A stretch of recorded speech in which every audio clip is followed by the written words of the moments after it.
Hey guys, Good Marks Goods here, and today's just going to be a quick video before I gotta head off to work, but I'm just sitting here thinking whether or not I made an impulse buy, and I'm going to be underwater on this one. There were some very pretty pieces, but I didn't quite know what I was looking at. Didn't really do the research on the market before I pulled the trigger on this purchase.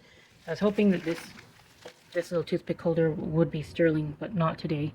It's Art Silver Co. Art Silver Co. and it's marked SPC, silver plated copper. Doubtful that it's worth too much, but get rid of it for $8, maybe I'd take it. But this guy is just a quadruple plated, looks like quadruple plated piece, yeah, by what's this? Fairpoint, that's right, Fairpoint quadruple. Just kind of like more common looking quadruple plate, just a cup, or I think it's a cup, right? Well, nothing to be excited over either. This one's kind of neat. We got ourselves a box. It's got wood on the inside. I don't know too much about boxes like this. Would a cigar box doesn't make too much sense to me because of the division.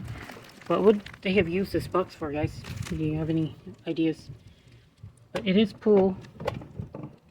It is pool, and it's pretty sleek. EPCA, electroplated copper alloy, remember?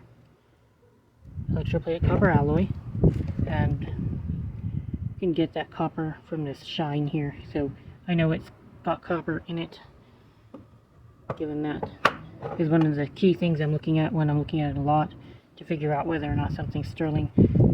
If they only showed this opening, then that could be sterling.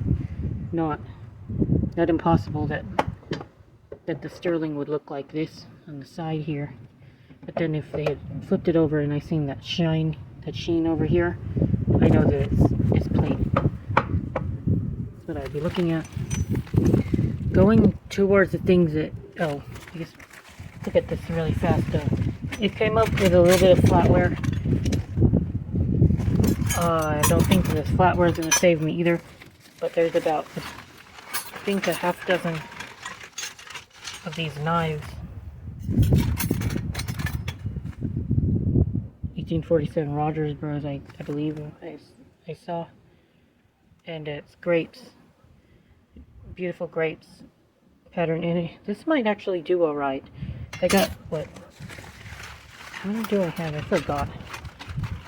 But they can go for a few dollars each, and that'll save the box, or at least go towards a good chunk of it. Yeah, these are not bad as far as knives go. Dinner knives. They're probably marked 12 DWT somewhere.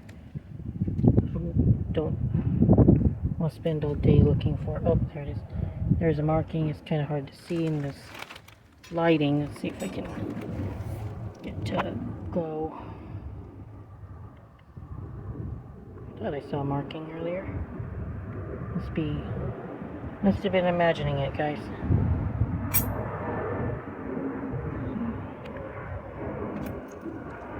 Oh, there it is. It's so hard to make out, guys. There it is. Oh, there it is. There it is.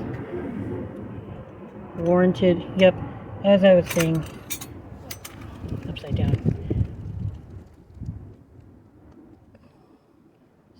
Sorensen. I thought this was Rogers. 1847 Rogers. Okay. Sorensen Co. Warranted 12 DWT. I could tell it was 12 DWT from the style of the blade. I've seen a lot of them like that.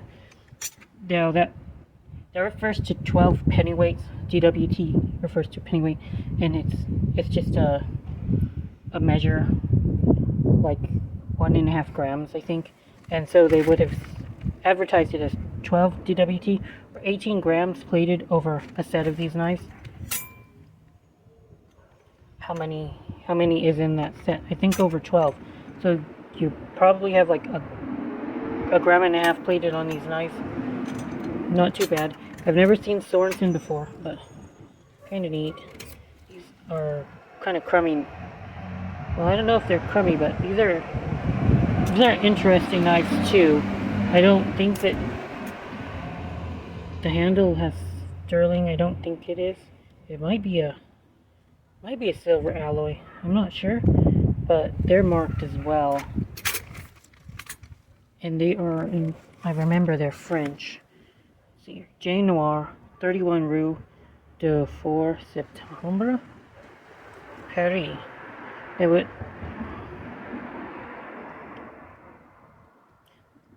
obviously that's a date, 4 September, but it doesn't seem to have a year on it, which is kind of funny. Why would you put a date and a month on something, but not put a year on something? That boggles my mind, but that's what they did.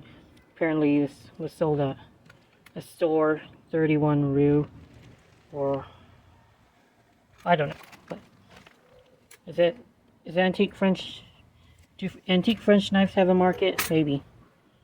I have no idea, and I'm looking for a stamp on this. I can't seem to find one. But, alright, so enough of that. These are the kind of like the smaller pieces, but here's the hard hitters. I've got this bowl looking thing. This is clearly antique. Old plate. It reminds me kind of like a butter dish, but the lid does not.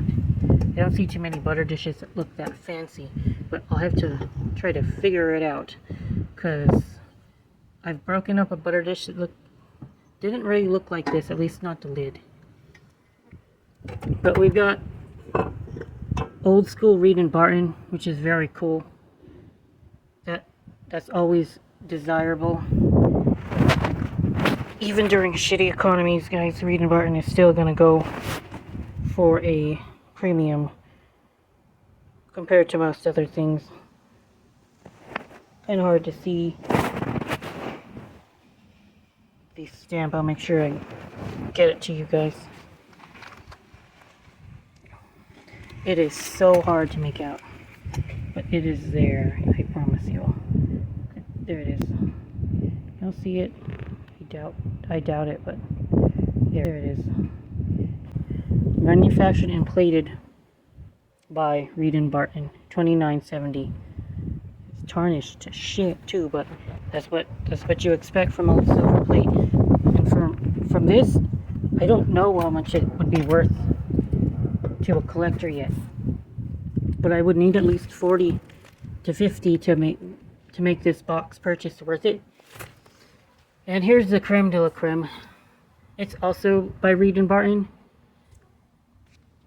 It's a pretty nice piece as far as candle holders go, I imagine, especially silver plated ones.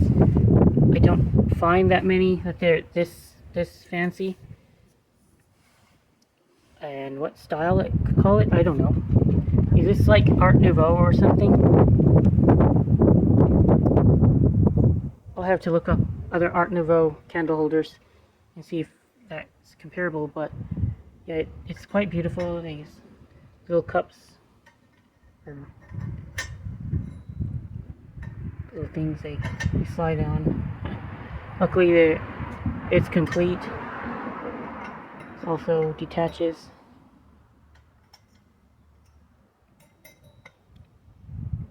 You don't find too many candle holders with 5 cups, so that is kind of nice. And I've seen many candle holders that are plainer than this. Originally wasn't going to talk about this piece because it's the last piece in the box. I wasn't going to talk about it because I've really bad-mouthed plate that's made in China and is a modern. And I still go by that, Like, I'm not looking for silver-plated stuff made in China, because I know that it's modern and they use less silver, and the craftsmanship is worse. But as far as like a utility piece that would go in my store, maybe for a discount, if this was plate by a decent manufacturer, I would want at least $30 for a tray this size. If we're looking at like FB Rogers or WM Rogers or the like, Oneida. But even then, I'm still not hating it, because it is way prettier than most Chinese plate out there, and there's no name other than made in China. But as far as visually, aesthetically, it's all right with me. Of course, you're gonna see this plate loss here. You all see that, guys? Plate loss. If you see something like that dark and black, and because they plated these pieces with much less silver than older American pieces, you're gonna get a lot that looks like that. But as far as plate goes, it's not that bad, and I could get maybe $10, and that would still be worth a listing for me. Otherwise, I would throw this into a scrap pile for 6 cents, because it's most likely steel underneath. Yep. Chinese plate that I don't actually hate, and you can tell the difference. It's just so different, guys. Like, you get a more hollow sound when you thunk it. So, damage report. I'm in this box, 60 plus shipping. Shipping probably cost another $20, $30, so I'm in 90. It's gonna be close, but I think I can squeak out a profit, especially with these knives. They might go for a couple dollars each. 1, 2, 3, 4, 5, 6, 7, 5, 6, 7, 8. 8 of these knives. Decent master butter spreader, master knife by Owens and Edwards, I believe. Might go for a couple bucks too. Tea strainer, not worth too much, I imagine. No marking. But, yeah, how do y'all think I did? This is gonna be a quick little video. Alright, guys, good marks, goods out.